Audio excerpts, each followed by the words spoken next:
बिस्मिल्लाहिर्रहमानिर्रहीम। अस्सलामु अलैकुम नाज़रीन।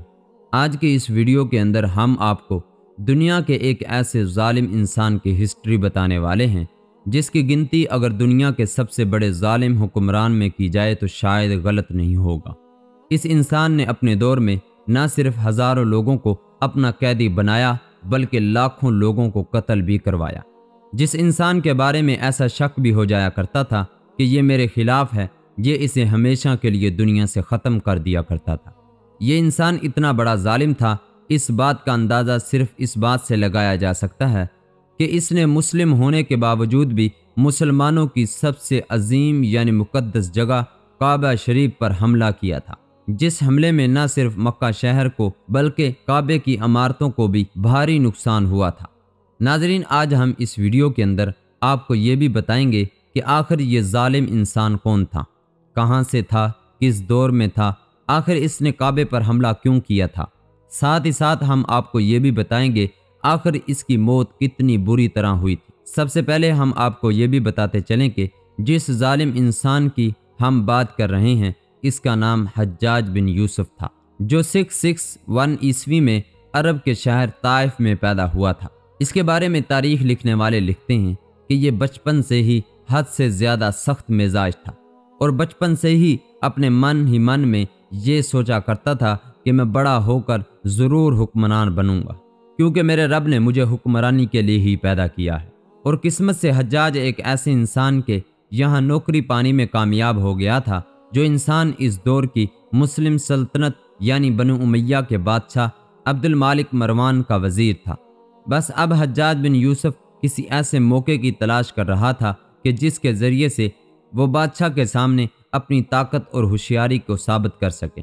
एक बार की बात है कि बनी उमैया के बादशाह यानी अब्दुल मालिक बिन मरवान ने अपने वज़ीर से कहा कि हमारी फ़ौज हद से ज़्यादा सुस्त हो चुकी है। मैं चाहता हूँ कि अब फ़ौज का कमांडर किसी ऐसे इंसान को बनाया जाए कि जो हद से ज़्यादा सख्त मिजाज हो, यानी ऐसा हो कि बहुत कम वक्त में ही हमारी फ़ौज को सीधा कर सके और हमारी फ़ौज की सारी सुस्ती को उतार सके। इस वज़ीर ने फ़ौरन अपने नौकर यानी हज्जाज बिन यूसुफ का नाम पेश कर दिया और बादशाह को बताया कि मेरा ये नौकर हद से ज़्यादा सख्त मिजाज है।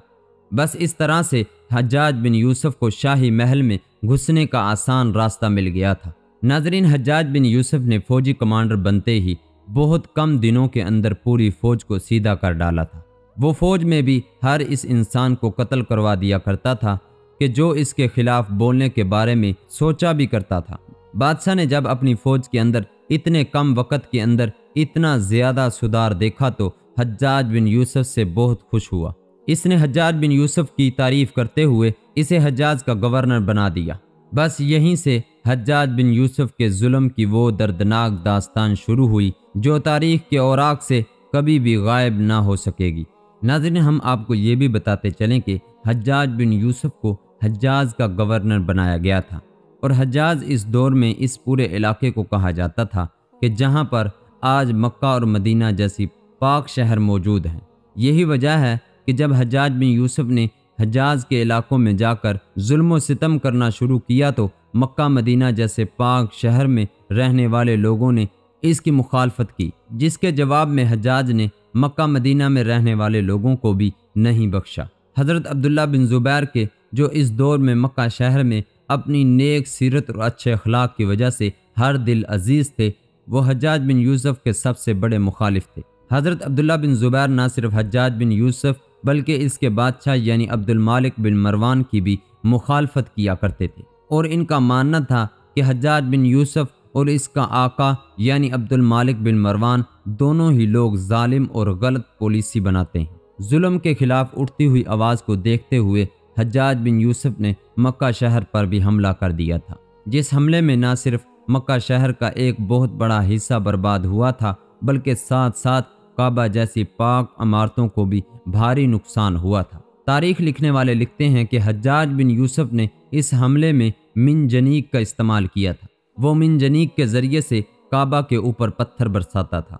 इसके बहुत सारे फौजी काबे की बेअदबी होते हुए देखकर जब खौफ की वजह से पीछे हट जाया करते थे तो खुद आगे बढ़कर मिनजनीक चलाया करता था, यानी मक्का शहर पर पत्थर बरसाया करता था। इस हमले में हज्जाज बिन यूसुफ ने مکہ میں رہنے والے بہت سارے لوگوں کے ساتھ ساتھ عبداللہ بن زبیر کو بھی شہید کر دیا تھا، اور اس کے کچھ دنوں کے بعد ہی اس نے مدینہ شہر پر بھی حملہ کر دیا تھا اور مدینہ شہر کے اندر بھی بے شمار لوگوں کو شہید کیا تھا۔ 694 عیسوی میں حجاج سے بلا کر عراق کے علاقے کا گورنر بنا دیا تھا، لیکن حجاج بن یوسف نے عراق میں بھی وہی کیا جو حجاز میں کیا تھا، یعنی ظلم و ستم کی ساری حدیں پار کر دی۔ تاریخ لکھنے والے لکھتے ہیں کہ عراق کے اندر حجاج بن یوسف نے وہ تباہی مچائی تھی کہ چند دنوں کے اندر ہی مرنے والوں کی تعداد ہزاروں میں پہنچ گئی تھی۔ حجاج بن یوسف عراق کے اندر اپنے باغیوں کو جو سب سے ہلکی سزا دیا کرتا تھا وہ یہ ہوا کرتی تھی، وہ انہیں ننگا کر کے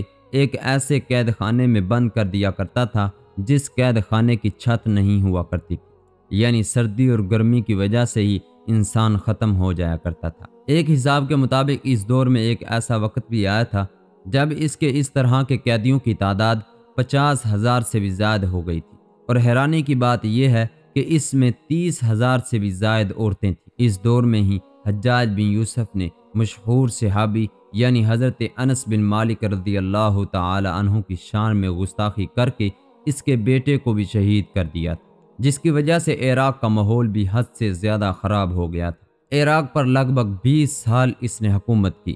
20 سال حکومت کرنے کے بعد حجاج بن یوسف کی 53 سال کی عمر میں بڑی ہی دردناک موت ہوئی تھی۔ تاریخ لکھنے والے لکھتے ہیں کہ حجاج کو ایک ایسی بیماری ہو گئی تھی جس کی وجہ سے اس کے پیٹ میں کیڑے پڑ گئے تھے، ایسے کیڑے کے جو اسے ایک پل کے لیے بھی چین سے نہیں بیٹھنے دیتے تھے۔ ساتھ ہی ساتھ اسے اتنی تیز سردی محسوس ہوا کرتی تھی کہ اس کی چاروں طرف آگ جلائی جاتی تھی، اس کے باوجود بھی اس کی سردی ختم نہیں ہوا کرتی تھی، یہاں تک کہ کبھی کبھی تو یہ آگ کو اپنے اتنے قریب کر لیا کرتا تھا جس کی وجہ سے اس کا جسم بھی جل جایا کرتا تھا، لیکن اس کے باوجود بھی اس کی سردی دور نہیں ہوا کرتی تھی۔ اپنے اس آخری دردناک وقت میں حجاج بن یوسف ہمیشہ اللہ تعالیٰ سے یہ دعا کرتا رہتا تھا اور خدا تعالیٰ سے یہ دعا کرتا رہتا تھا کہ یا اللہ میرے کیے ہوئے گناہ کی مجھے معافی دے۔ لکھنے والے لکھتے ہیں کہ ایسی حالت میں ایک بار اس دور کے مشہور بزرگ یعنی حسن بصری رضی اللہ تعالی عنہ حجاج بن یوسف سے ملنے آئے تو حجاج بن یوسف نے حسن بصری رضی اللہ تعالی عنہ سے روتے ہوئے کہا کہ آپ میرے لیے رب تعالیٰ سے دعا کیجیے۔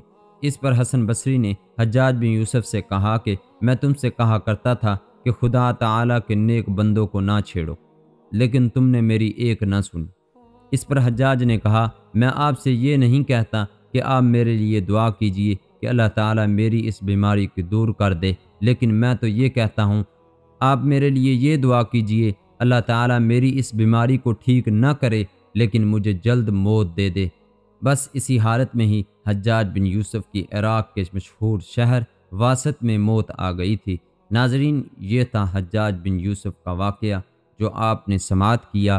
ناظرین، اگر آپ کو یہ ویڈیو پسند آئے ویڈیو کو لائک کریں، شیئر کریں، اور اگر ابھی تک آپ نے میرا چینل سبسکرائب نہیں کیا آپ کی بہت بہت مہربانی ہوگی، میرے چینل کو سبسکرائب کریں۔